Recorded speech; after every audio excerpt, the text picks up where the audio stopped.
देवेंद्र फडणवीसांनी पवार आदित्य उद्धव ठाकरेंवर आरोप करण्यासाठी दबाव आणला। अनिल देशमुखांचा आरोप। मिरजेच्या समित कदम सोबत आरोपांची प्रतिज्ञापत्र पाठवल्याचा पुन्हा दावा।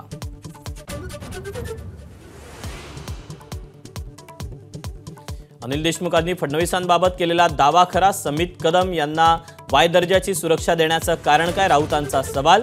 तर फडणवीस आणि कदमांच्या भेटीनं राऊतांनी दाखवले फोटो।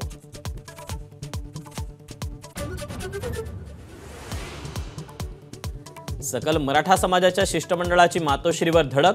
उद्धव ठाकरेंनी मराठा आरक्षणावरची भूमिका स्पष्ट करावी मागणी। पवारांनंतर आता ठाकरे शिष्टमंडळाच्या रडारवर।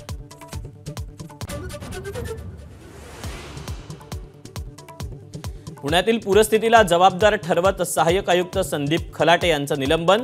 पण खलाटे यांना बळीचा बकरा बनवल्याची चर्चा।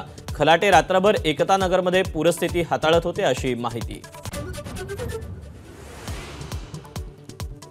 लाडकी बहीण योजनेला पैसे कसले देता, कष्टकऱ्यांना पैसे द्या, बच्चू कडूंची मागणी।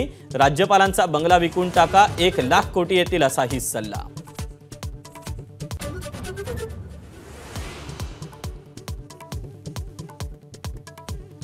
महाराष्ट्रातही मणिपूरसारखी परिस्थिती निर्माण होण्याची शरद पवारांना भीती। पुरोगामी विचारांची परंपरा हे महाराष्ट्राचं सुदैव असल्याचं पवारांचं मत।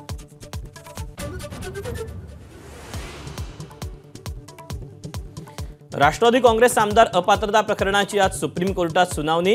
नीट याचिकांवरील सुनावणीमुळे मागच्या वेळी लांबली होती सुनावणी।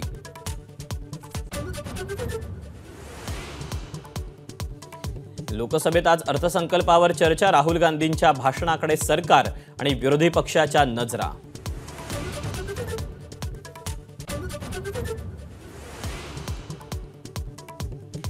मनुस्मृतीमधले वादग्रस्त श्लोक प्रस्तावित अभ्यासक्रमातून वगळण्याचा अखेर निर्णय। जवळपास 4000 हरकतीनंतर एसीआरटीचा फैसला। पूजा खेडकरांचा शोध मंदावल्याची चर्चा। हजर होण्याच्या मुदतीला 6 दिवस उलटल्यावरही यूपीएससीचा जाब विचारण्यास नकार। पावसाच्या विश्रांतीमुळे कोल्हापुरात पंचगंगेच्या पातळीत 1 फुटानं घट। सांगलीतही कृष्णेची पातळी 38 फुटांपर्यंत कमी झाल्यानं पुराचा धोका टळला।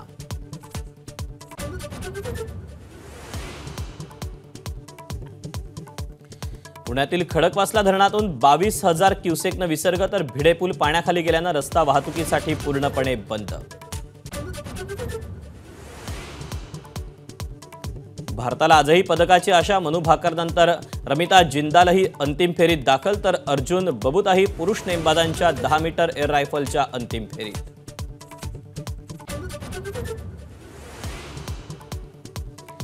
मुंबई विद्यापीठाच्या माजी कुलगुरू डॉक्टर स्नेहलता देशमुख यांचं निधन।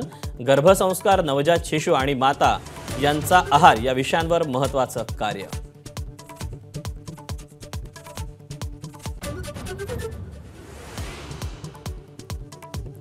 ज्येष्ठ व्यंगचित्रकार शीद फडणीस यांचं आज 100रीत पदार्पण। पुण्यात राज ठाकरेंच्या उपस्थितीत शीद 100 महोत्सवाचं आयोजन।